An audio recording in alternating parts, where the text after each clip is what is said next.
Hello, and welcome to day 22 of Selena Says Stretch. Here in sunny Arizona on this beautiful day, we're going to work on the bridge. This one is dedicated to Tom. So I'm going to roll back on the mat so I'm belly side up. Got some cushion underneath me.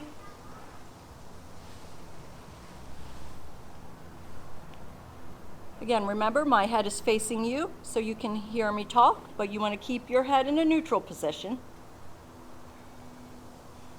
Take a few deep breaths and settle in.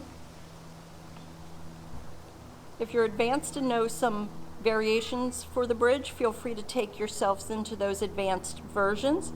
If you're new or working with an injury, then please stay with me.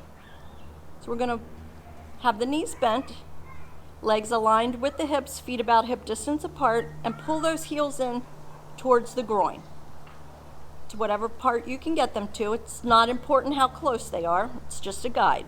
Arms are relaxed at your side. I like palms facing down, but you can even have arms straight out at the shoulders.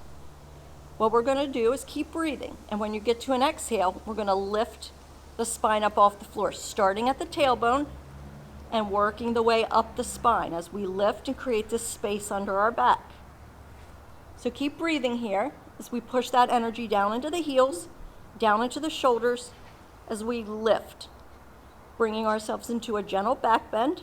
You may not have even known you could do that, but look at you go. Building strength in the legs and the back of the body. You may be able to wiggle the toes or even lift the toes up off the mat, driving that energy down into the heels and into the shoulders. Now create that lift as big as you can go. I have some spinal issues, so this is about my limit, but that doesn't mean you can't take it deeper. And with your next exhale, we're going to lower back down to the mat.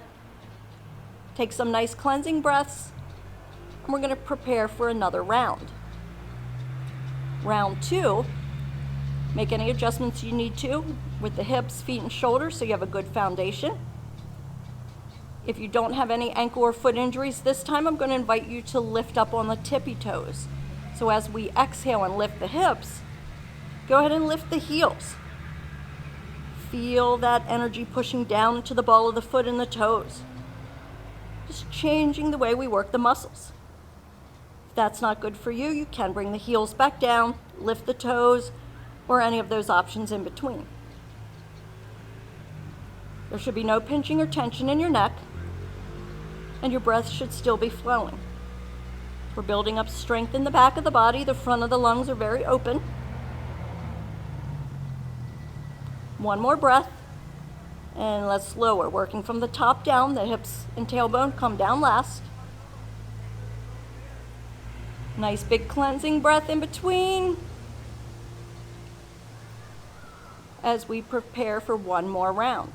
This time I invite you to move the heels further away from the hips and separate them a little wider than hip width.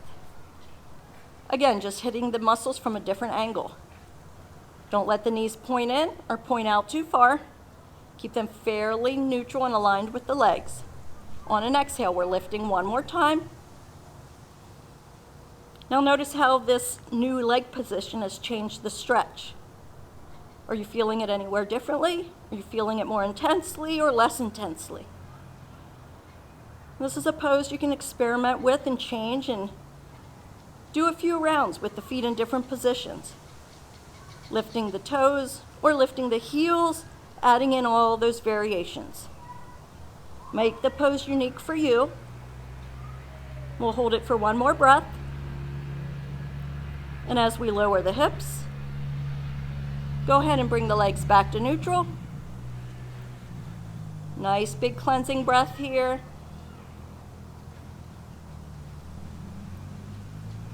Continue breathing as you integrate that stretch and all of its benefits. And I want to thank you for joining me. I appreciate you. I'll see you tomorrow. Go in love.